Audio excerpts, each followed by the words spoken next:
How's it going?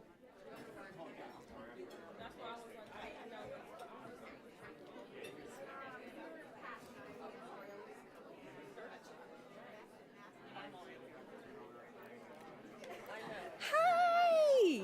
Can I give you a hug? Yeah. Can I?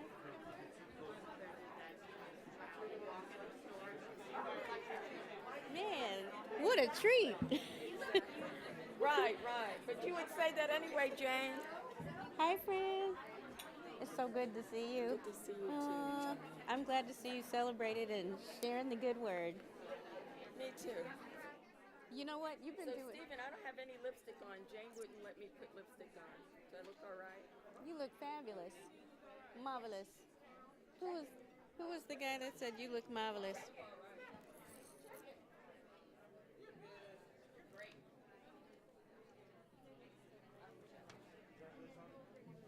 Yeah, life is good this way. I can't wait to. Yeah, we gotta talk. Oh, thanks. Well, I love opening up.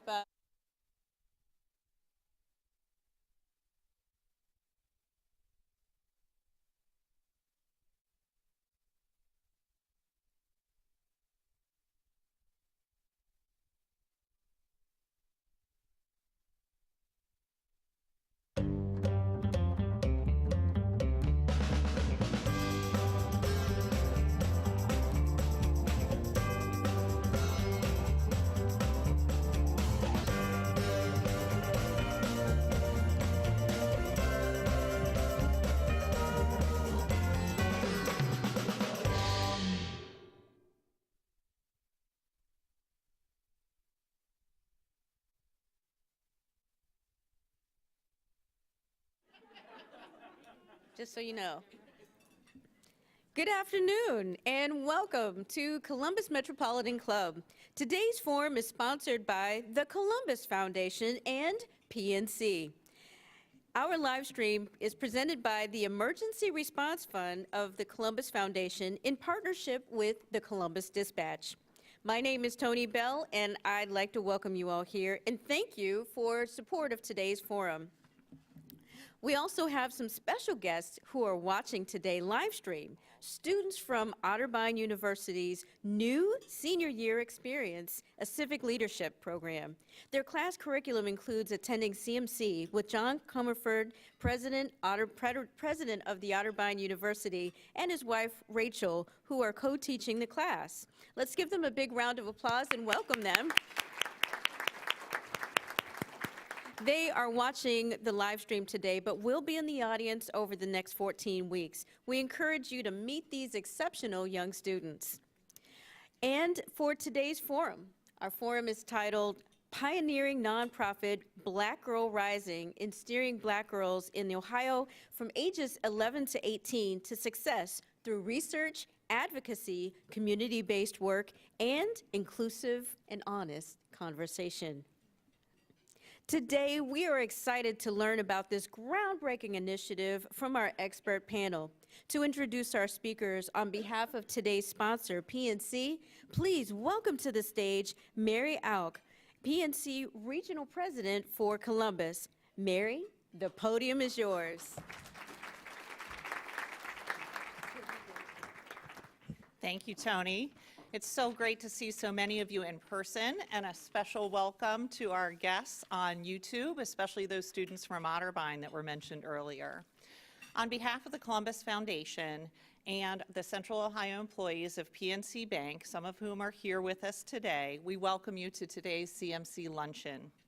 The forum focuses on a topic that has long been ignored in our community. One of today's speakers, right here, Fran Frazier, had the strength and courage to address how Central Ohio's Black girls are coping with traumatic events, including senseless acts of violence, the pandemic, as well as many other social issues. It's difficult, if not impossible, for many of us, myself included, to truly understand the anxiety and fear that these experiences have created for African Americans and other people of color, including many of our own PNC employees, our customers, their family members, etc. PNC remains committed to helping our communities be more equitable places where everyone feels welcomed, valued, and respected. I'm fortunate to work for a company that not only cares about the places where we live and work, but also champions a culture where employees feel confident presenting their ideas and are valued for their individual abilities. In 2020, PNC made a commitment to help address systemic racism and support the economic empowerment of Black and low and moderate income individuals and communities. This commitment, totaling more than $1 billion, will be executed through our community development banking team, which works locally to boost the quality of life in our low and moderate income neighborhoods.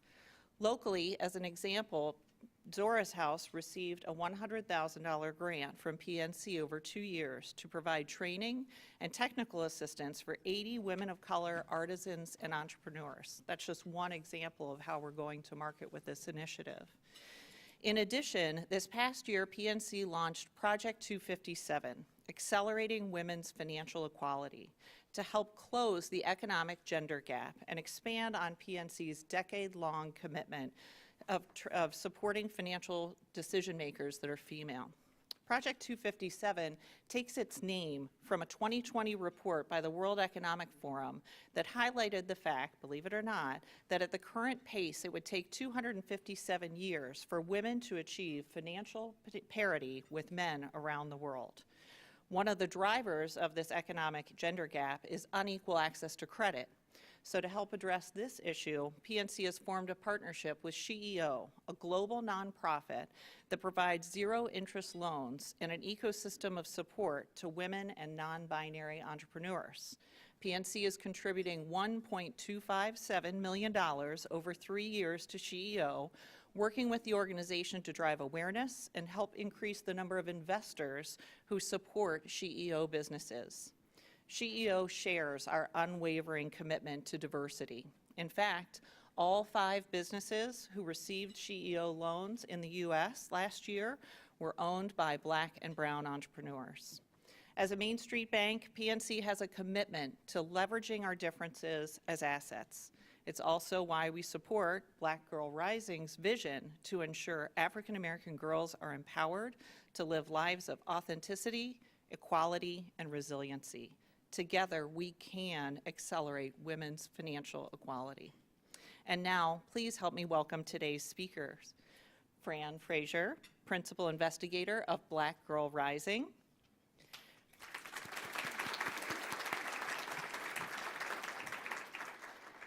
Aaliyah Horton, a charter member of the Rise Sister Rise Black Girl Think Tank and third-year pre-law student at The Ohio State University. And Dr. Camille R. Quinn, Assistant Professor with the College of Social Work at The Ohio State University. And of course, our host, who is Tanisha Johnson, anchor and reporter with Spectrum News 1 Ohio. You can learn more about your speakers in your forum flyer today. Tanisha, we look forward to the conversation. The floor is yours.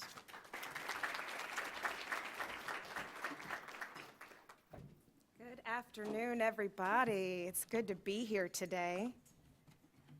Let's see here. All righty. So again, thank you all so much, even for being here today, and even those of you who are online. It is certainly a pleasure to have this discussion today. Grateful for the opportunity to be able to moderate the discussion. And it's really centered on the work of Black Girl Rising and what's happening beyond that. And so, as you've already heard about a little bit of the work, but I want to share just a little bit more. And so Black Girl Rising, they've been in existence for over a decade. This particular nonprofit is focused on placing Black girls at promise. BGR's work is really focused on as well, making sure that no matter the economic status of Black girls, that they have the opportunity to live authentic lives, to live resilient lives. And this includes working to improve their overall quality of life, along with their families' lives. This includes helping them to find permission for their voice to be heard while using their platform to shine. This includes helping them to be the best version of themselves. All of this and so much more is what BGR is focused on, and when we talk about placing Black girls at promise. And so we're going to get more into that and what that really means in just a little bit here, but just to give you some context, there are over 200,000 Black girls living right here in Ohio. And while not everyone has the same story or the same circumstances, there are a great number who have been exposed to a lot of traumatic events over their lifetime, and more so than any other young girls their age. And with that being said, I want to take a look today. We all want to take a look today, not just here on this panel, but even those of us sitting in the audience and even on live stream. We want to take a look at the challenges that they face, the disparities, also looking at the data and what it says across the state too. We also want to look at how can we help them to thrive in spite of those challenges that they face so that they can be the resilient women that are making good choices. Now, I know oftentimes we can zero in on the data first and let's look at all the issues that are going on, but I want to start with something different first. I want to start the conversation off with what are the strengths? What are the things that Black girls bring to the table when we start to think about them? And anybody can jump in with this as we start the conversation today, but what do adult Black women, young Black women bring to the table? I can go first. Hello, everyone. To be honest, we bring everything. No questions added to it, but to be more specific, we bring authenticity, we bring diversity, we bring creativity, we bring us, we bring our experiences. And a lot of times when you're a Black girl, Black woman, they put and categorize you into one box of what they know or what they see you as from stereotypical or things that they see on television or what they hear. But Black women and Black girls bring everything to the table. Anything that you're looking for, any experience that you need, anything that you want, anything that you're searching can be found in a Black woman or a Black girl because we are everything.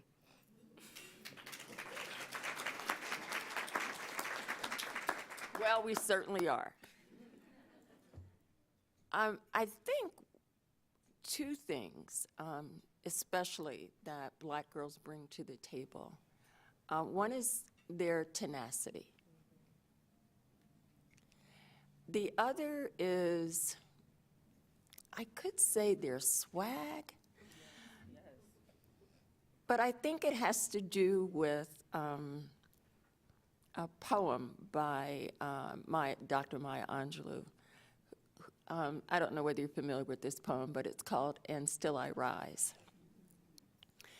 And she talks about a woman who walks like she has oil wells in her living room. Given the opportunity, Black girls walk that way. We don't always appreciate that walk because a lot of us don't always understand that walk. But it's an incredible way to survive systemic racism. It's an incredible way to survive how people look at you. And it's a wonderful way to survive when you're not sure about your own self or your own color or your own body or what it is that you actually can offer. And it's not fake it till you make it. It's, I actually believe I have this. I just need the opportunity to show it. And the opportunity for people to believe in it. So our girls bring a lot to the table. And we're hoping today that when you see a Black girl anywhere, that it will not be because of some deficit that immediately comes to mind, but the fact that she very well could have oil wells in her living room.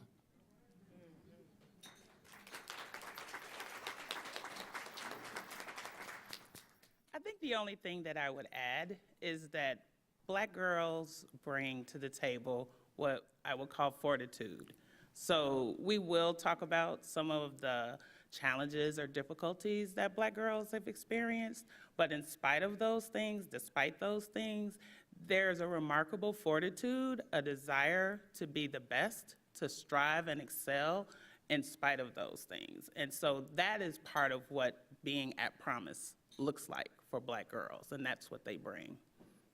And so as they've each mentioned their own respective thoughts about what it means and the strengths of Black young girls, I want us to now think about, hold those thoughts in your mind, but then I want us to now start to look at the data. We want to understand what Black girls are really up against. I want to start off by now saying, okay, well, yes, we have those positive things, but girls ages 11 to 18 deal with a lot, just in general, right? But Black girls especially. And so when we start to look at what is prohibiting their strengths from always coming forward, this is what we want to dig into. So, Ms. Frazier, I want to start with you. And so you, along with several other partners, had the opportunity to launch out and really discover, with over 400 girls here in Ohio, specifically in Dayton, Akron, Columbus, and the Lima areas, what Black girls were dealing with through a study. So I want you to talk about what led to this study, but then also why those specific areas in Ohio, and also what did you find? Because I even just myself looking at it and the data was like, oh, okay.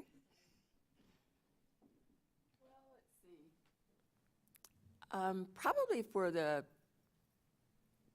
past 10 years, this was probably in 2006, I had been working with school systems around the country, looking at Black girl aggression. I'm sure all of you remember all the stories, all the news clippings about Black girl fights. And principals were wondering, what exactly is going on? It seemed to be a national phenomenon. So I had been working with school administrators, teachers, parents, and the girls themselves with a modicum of success, actually. And one day I got a call from Leslie Brower, who was with the Ohio Department of Mental Health, and she said, you know, we got a little bit of money, because there's always a little bit of money. Although, after what I heard from PNC, I will be calling.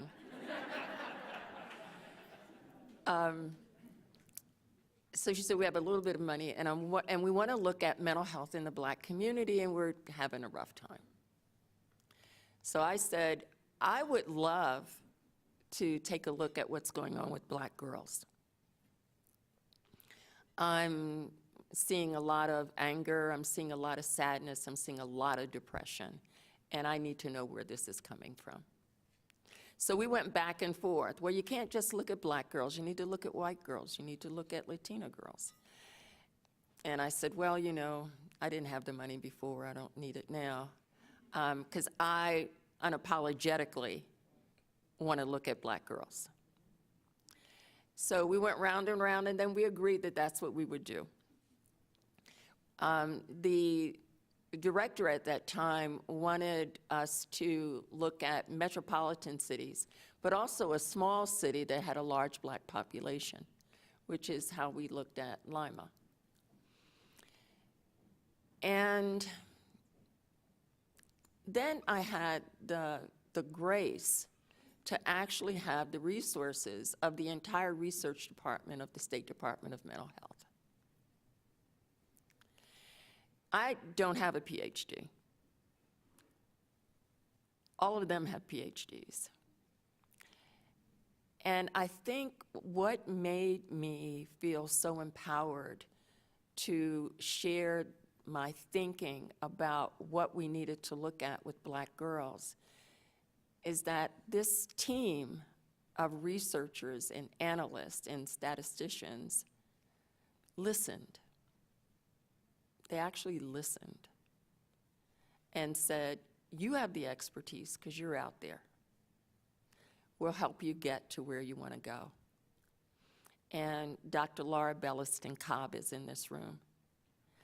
And I can tell you, if it was not for her, where are you, Laura?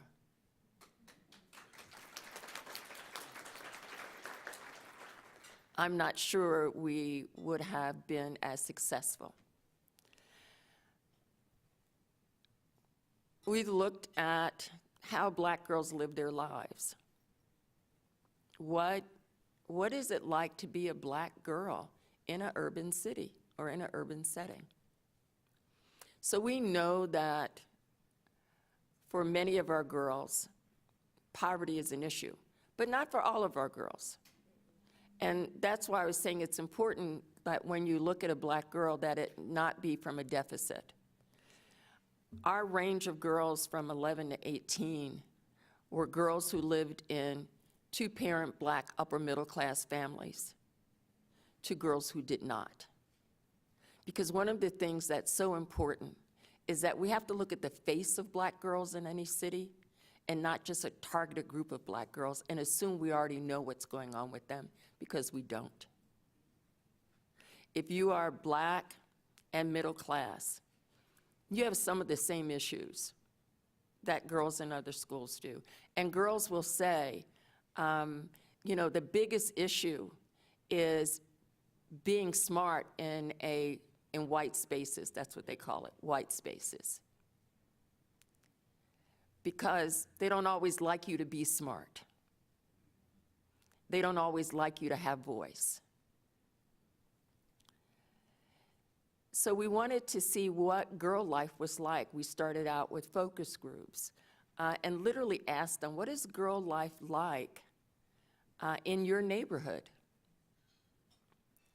Some of the girls talked about what it's like in the summertime when you don't wear sweaters and pants and coats, and you get off a school bus, and there's a whole crowd of men who are sexualizing you as you get off the bus. And then we had girls whose parents make $300,000-$400,000, but they're never home because they're working all the time. And so they happen to be in houses by themselves, big houses, but by themselves. So we wanted to get an idea of what life is really like. We asked them all kinds of questions. Actually, I think our survey had over 500 items on it. We wanted to know about their developmental assets. We gave them the ACEs survey. We looked at violence in their communities. We looked at what they ate, how they slept, what their behavioral and emotional functioning was. So we looked at strength, we looked at lots of strength factors, and we looked at risk factors as well. I would love for you to go to our website, blackgirlrising.net. You can download any of the studies. You can also download the 118-page full study if you want to. Or you can look at what we did in each city. One of the things that, how do we get our girls? We did not go through the school system because I did not want principals telling me that we couldn't survey just black girls. So I know women in at least 18 cities in this state. Really. And so I called them up and said, I'm getting ready to do this research. I need for you to get girls. I wanted 150 girls in every city, and Laura kept saying, that's a lot. But we did pretty good. We had 101 girls to take the survey in Columbus, 74 in Lima, 126 in Akron, and 110 in Dayton. And it was all self-report. I think the biggest thing we did was to make sure that they got breaks.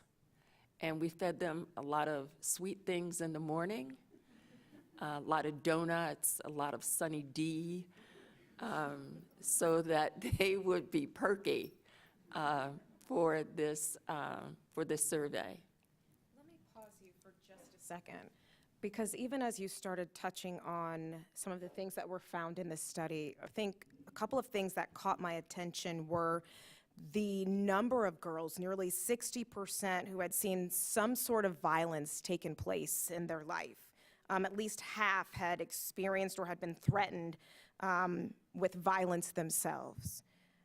Then you look at the numbers that experienced emotional abuse, that experienced neglect. You look at 30% whose mothers had been battered. And the list goes on.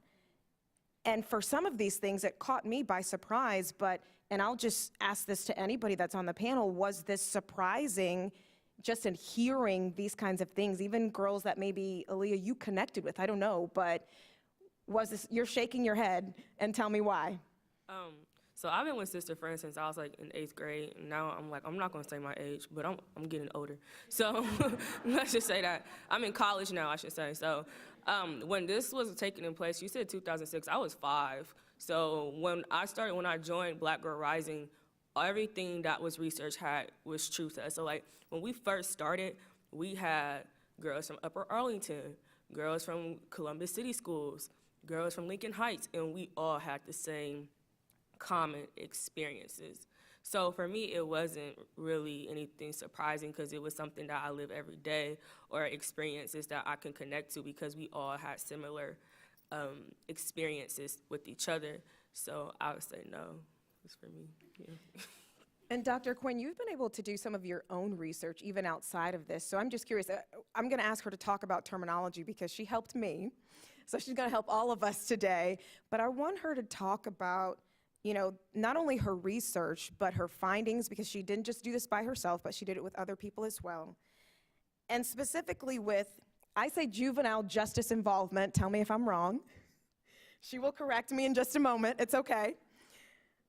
But dealing with that issue along with all these other things that we are seeing that Black girls are experiencing. So if you would just talk about that, the trauma, the PTSD that Black girls experience, and yes, what do we do with all of that? Absolutely. So first, I would like to contextualize this a little bit. I grew up in a large urban city myself. I experienced many of the things that I later found as a researcher were named. From Good to Ghetto, a book by Dr. Nikki Jones, where she talked about young Black girls growing up in South Philly and the experiences that they had trying to protect themselves. Woo, Philly. I'm from Chicago. No love, no shade. But the point of what I want to stress here is that there is a level of consistency across the board with regard to what girls experience. My work in particular focuses on an indicated population who are either girls who are already involved with or at risk of involvement with what I term the youth punishment system. And the reason why I use that language is because terms like juvenile offender, quote unquote, or the juvenile justice system, quote unquote, are promoting stereotypes, and they stigmatize the population. Sister Fran mentioned that many of the young girls she spoke to, in fact, across schools, a lot of times they may experience disciplinary actions in school. Some of them may result, and many of them unfortunately result in arrest. And so when those girls leave those schools and they come back and they're identified as an offender, that is stigmatizing. Teachers see them that way. A few years ago, I was a presenter and a facilitator for a biennial session with judges and probation officers in the state of Illinois. And one of the points that came up in the discussion that we talked about with young girls and boys as well, who are multi-system involved. So they may be involved with special education. They may be involved with the child welfare system as well as the youth punishment system. If those young people had an IEP or an individual education plan, they were targeted by school resource officers just because of that. So there is a need for all of us to understand what is really promised when we're talking about young Black girls. The data is real. In the last 40 years, arrest rates of young people have dropped to their lowest in 40 years, with the exception of girls, and in particular, Black girls, who continue to be overrepresented in the youth punishment system. So clearly, there's a perception that I think promise can break and say, wait a minute, let's look at this differently. Let's think about this data differently.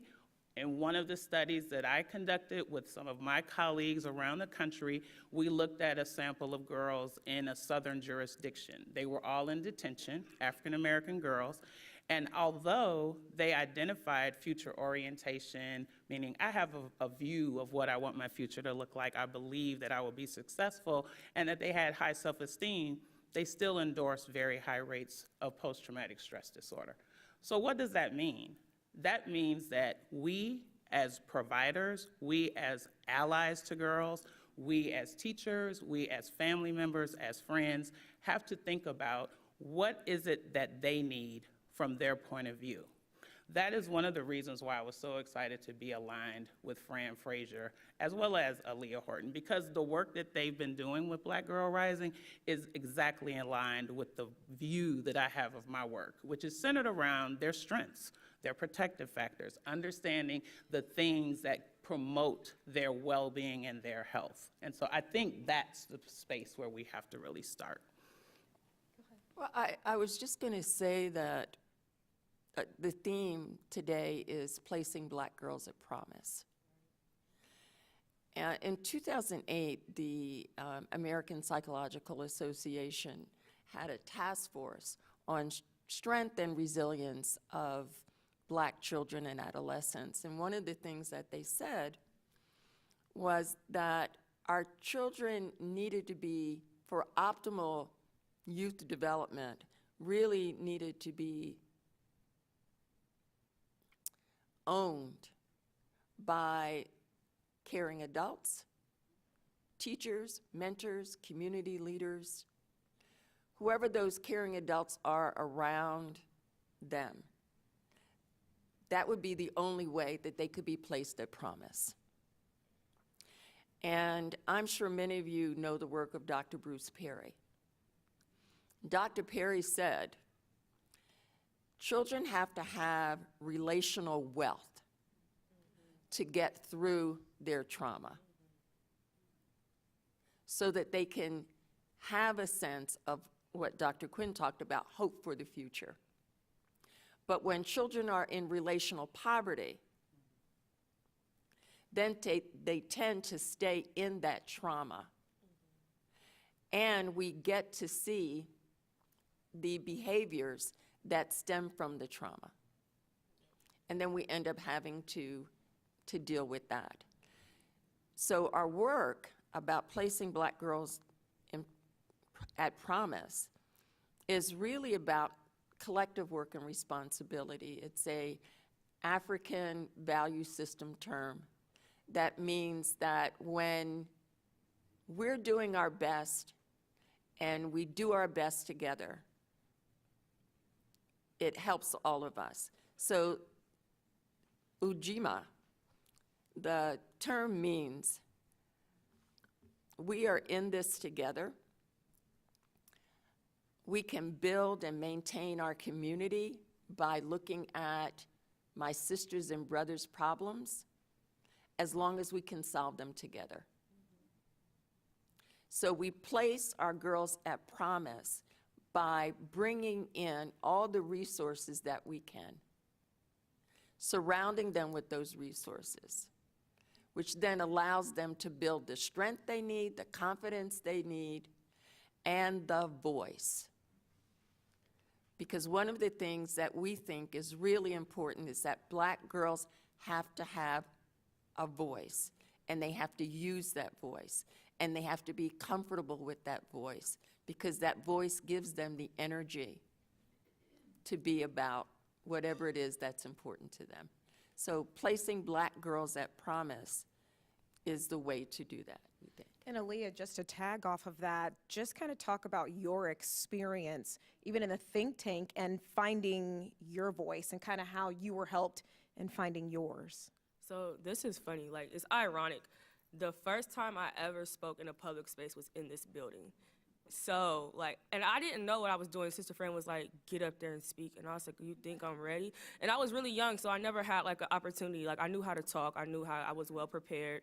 I knew how to speak. I knew how to sit, the whole 9 yards. But being able to do that, it was very it wasn't overwhelming. It was a lot. And I was surprised that someone actually believed in me and who I was. So a little bit when I was a sophomore in high school, Sister Fran told me, like, you have to come down here. You have to come down here. We have some exciting news for you. And I was like, okay, what are we doing? What are we doing? She said, you all have been invited to go to the White House under Obama. This was under the Obama administration. And we're like, what? I was invited to the White House? Oh my gosh. And one thing about Sister Fran and the Black Girl Rising team, they follow through. If they tell you they're going to do something, they do something. They called every woman that they knew. They called the team. We didn't have to pay for anything. We didn't have to pay for any meals. Everything was taken care of. If I did not have that experience where I went to Washington, D.C., and we sat down and we talked to college interns and college graduates who went to Howard who were working for Michelle Obama and telling us their experiences and what they went through and how they lived, it was so surreal because I was looking at myself essentially. And then the night got better when we went to Congresswoman Joyce Beatty's office, and I had chills in my bones because I told myself, and it told me I need to be here. I deserve to be here. And having someone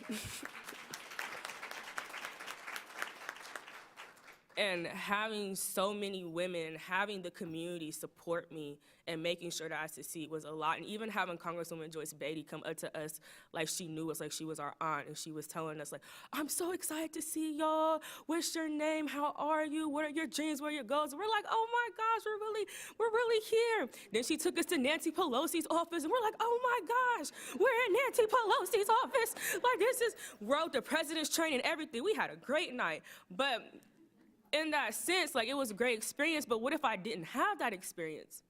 What if I didn't see myself at the table? I wouldn't be where I am today.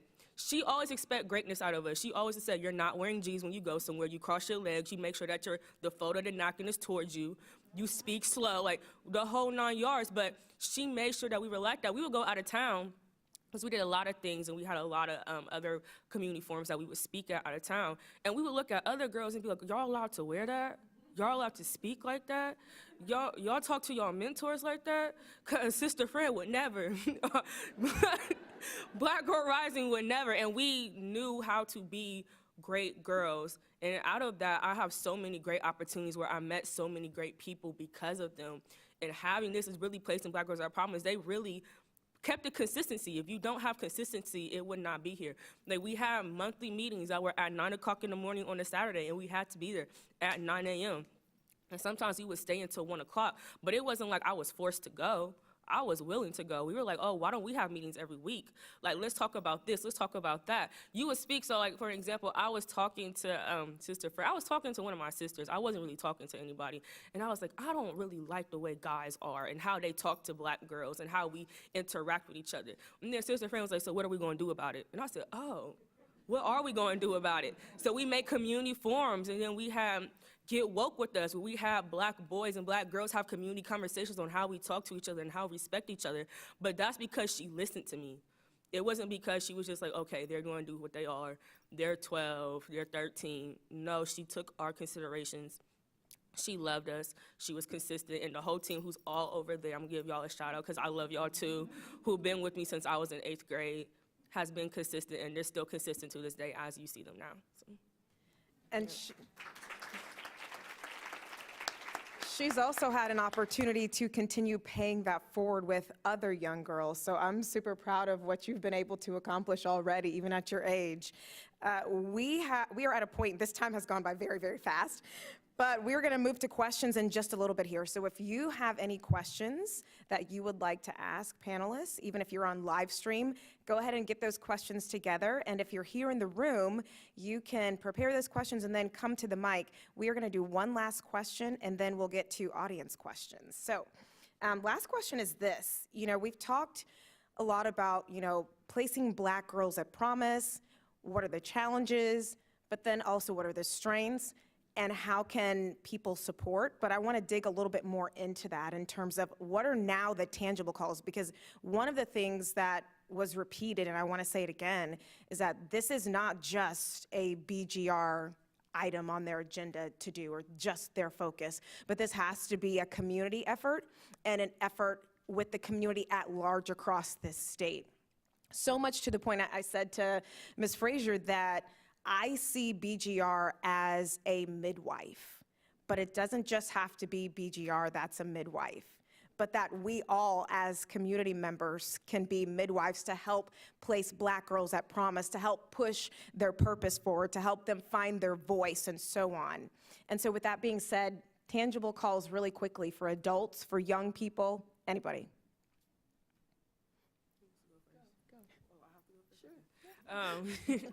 Well, my first thing when that comes to mind is decolonizing how you think. So when I say that is a lot of you all are very important people, and y'all have a lot of money that y'all give to other foundations.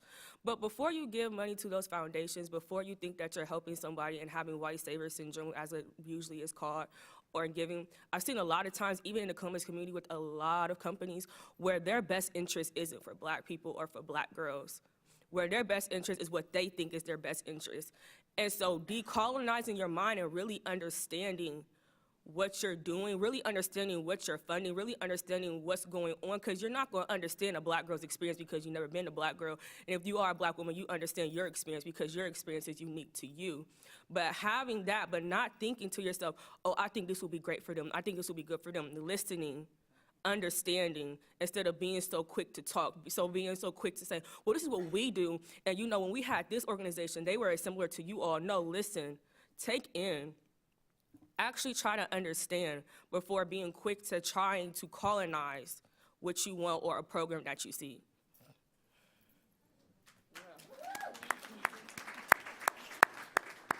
That's it for me. I would really like to see more policy that affects us.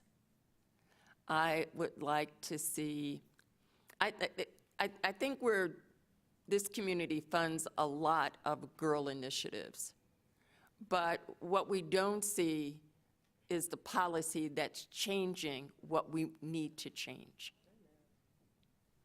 And I think that's what's critical. This is a resource-rich community. But I think we need to find ways of taking the work that we really need to happen and fund it over time. Because otherwise, the work that's being done is based on what the grant is for this year, what the theme is for this year, and not what can we do over time. Now, I have to give a shout out to the Adam Board of Franklin County, because they have been consistent with us and have allowed us to continue to move the work in a very consistent way. We are not having to jump through hoops over themes, but what we've been able to do is to stick with, so we've got girls who've been with us 5 years, and we've been able to help them grow in lots of different ways, and it has allowed us to grow as well. And we're starting to see some policy change. So I think from advocacy to policy is so important. I would just end and say that I think we need to curate new language. I like this phrase, I see from where I be from, which is where I speak from. So if we use language that is truly authentic, the term Black girl magic is real, then that is how we think about Black girls at Promise. See them as they are, not just their circumstances, and then catalyze in your mind what it is I can do to push them closer to Promise. All right, so with that being said, it's the longstanding tradition of CMC to take audience questions at this particular point. Jane Scott with CMC is going to be curating those questions, and at this time, if you've got a question, go ahead and go to the microphone. Those in live stream, she's already got those ready. Jane Scott, go ahead. All right. pardon me, I do have some questions from our live stream audience, but as Tanisha said, please come up and line up behind me, and we'll do every other one. So Kathy Fox asked, in light of the data about black girls being overrepresented in the juvenile punishment system, what are the panelists' suggestions for changes in school board, schools, police, et cetera? So in other words, a question that you were just talking about in terms of policy, can you be a bit more specific? What policies? Are there some specific wish list things? Actually, go right ahead. I have a specific one. We can look right within our state. Lucas County took current dollars that had already been allotted for programming.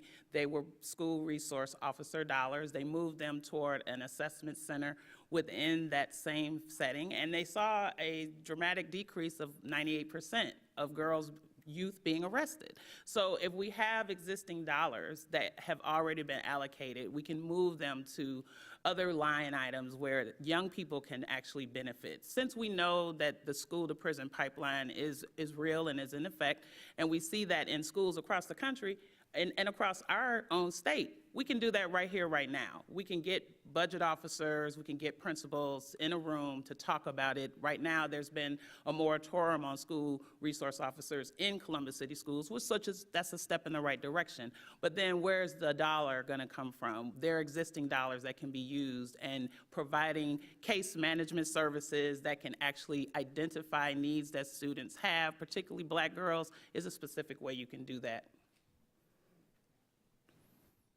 A really great example, in Lima, after we conducted the research, we went back to every city and said, here's what the girls in your city are dealing with. In Lima, the Allen County Children's Services, the juvenile court system, and the Adam Board there decided that they wanted to do something. I had been really pushing this idea that one of the ways to get our girls to regulate themselves would be through yoga, meditation, mindfulness, deep breathing. They hired a woman, and every girl who comes through their system has to take that course. I mean, there are things that literally are easy to do if we think about who it is that we want to do it for. Yeah, I was just going to say, with that, what they both said was research.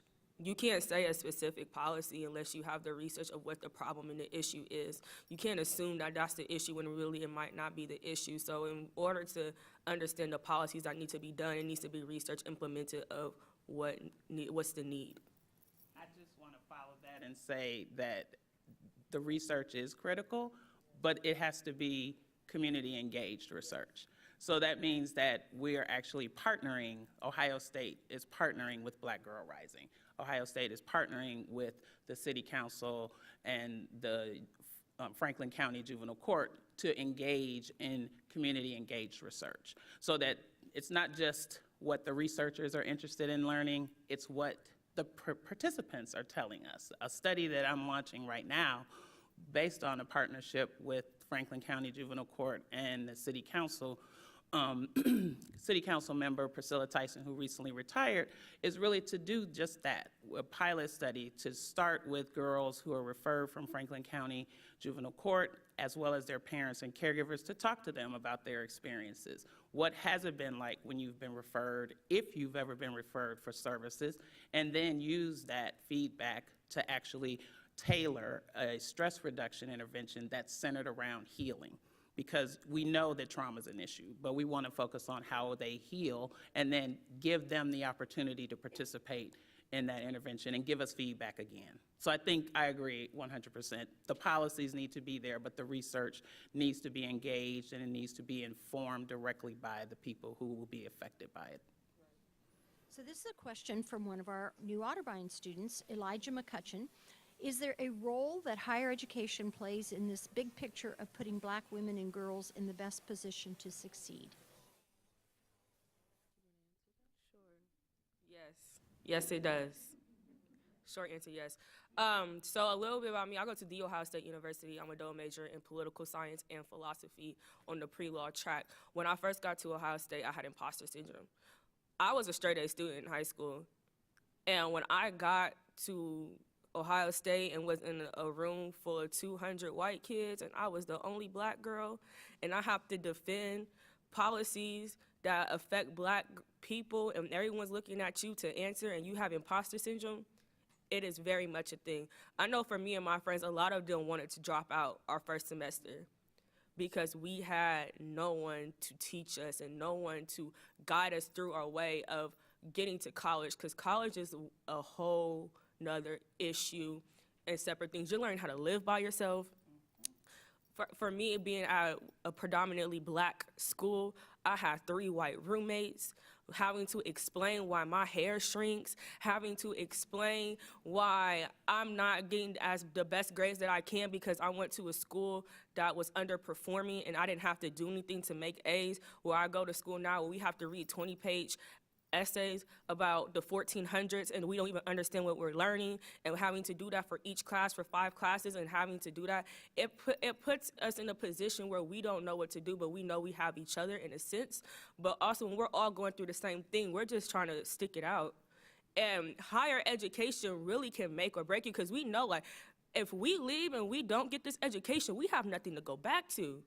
Where my white roommates, who their parents worked at the top firm that there is, and they had all the resources handed to them, had no worries. They didn't have to go to work to provide for themselves. They could focus on school. They had their parents' credit card, where I had to go to work even when I was sick because I had no one to give me money to take care of myself or to buy essential things. So having that, and even just going into like Ohio State and going to college, like, we don't have any programs that teach you how to live and how to study and how to understand the texts that you're reading, and being able to have that mindset to keep going, because you know, if I drop out, if this doesn't work for me, then what am I going to do? What is the next step? How is that going to play a part of what my role in society is? Because literally, if I don't have this education, I'm nothing. And that's how we thought of it. But we learned, that's not true. Like, I don't want to try to think, oh, no, I don't think that at all. But as like when you go into it, it's very much an intimidating situation. So. I would just say too, as a professor at The Ohio State University, I embrace students like Aaliyah. I mean, Aaliyah is what we would call a top shelf student. But even if she weren't, I would embrace the opportunity to get to know her. I have students that are in this room. I continue to interact with former students, and I'm typically sought out for that reason by students on campus. And so I think part of it is translating what I do outside of the classroom, the research that I do, in a way that is meaningful to students. Aaliyah is working with me on an advocacy effort looking at bind-over law here in the state of Ohio, which is basically an automatic transfer law that makes the decision with some judicial oversight that young people under the age of 18 can be automatically sent to prison depending on the crime that they commit.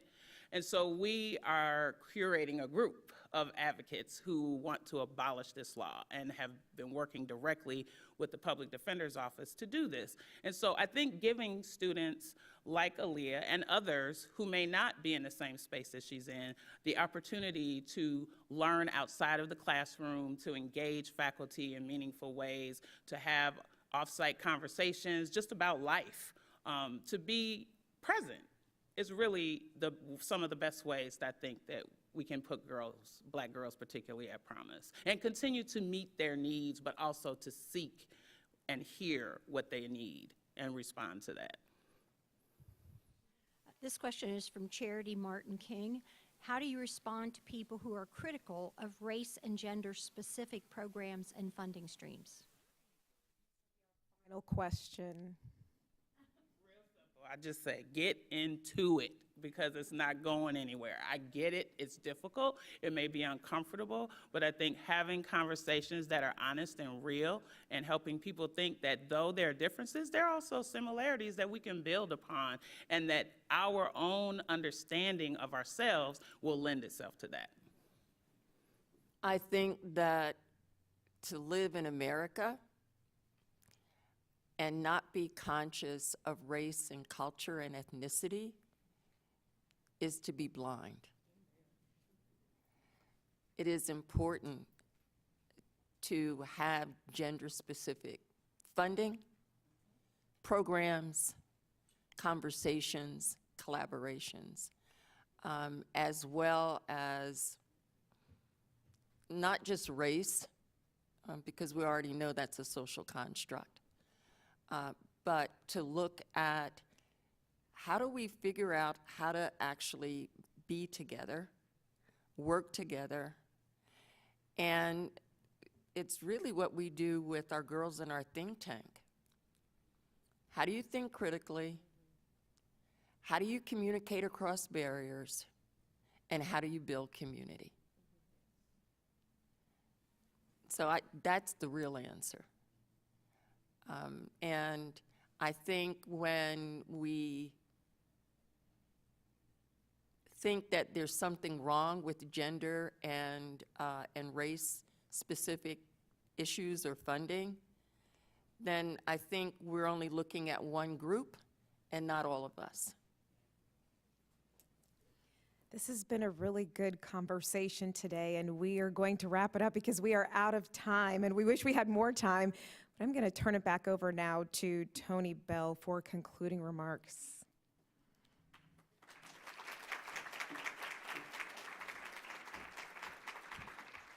Wow.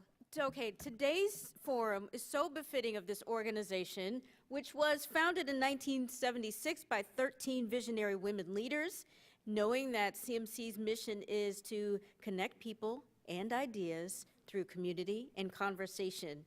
From its very beginning, the CMC has welcomed everyone, and it was an honor and a joy to welcome each of you.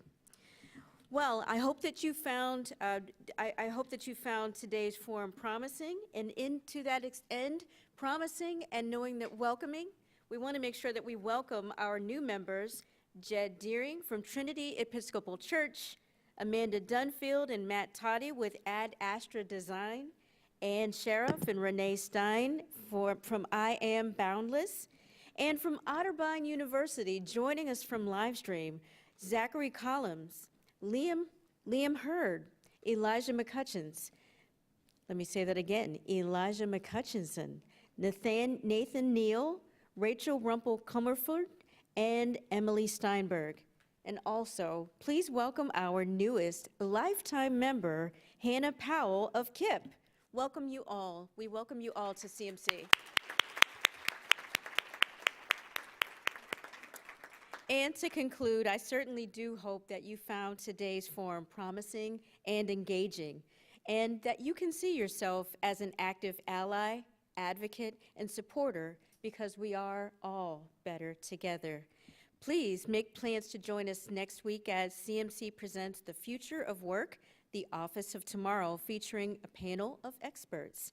Thank you to our online virtual seat patrons and to the Emergency Response Fund of the Columbus Foundation for presenting our live stream in partnership with the Columbus Dispatch.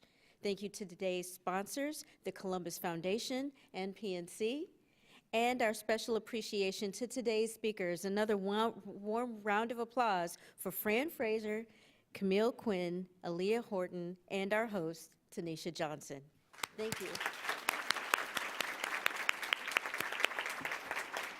Thank you to each of you. Remember, if you're not a member yet, and we see that there are lots of visitors, please join Lainey Cuthbert or Jane to join our organization. It's phenomenal, and we have some amazing conversations. We couldn't do this without you, so we look forward to seeing you next week at the Columbus Metropolitan Club as we present another community conversation.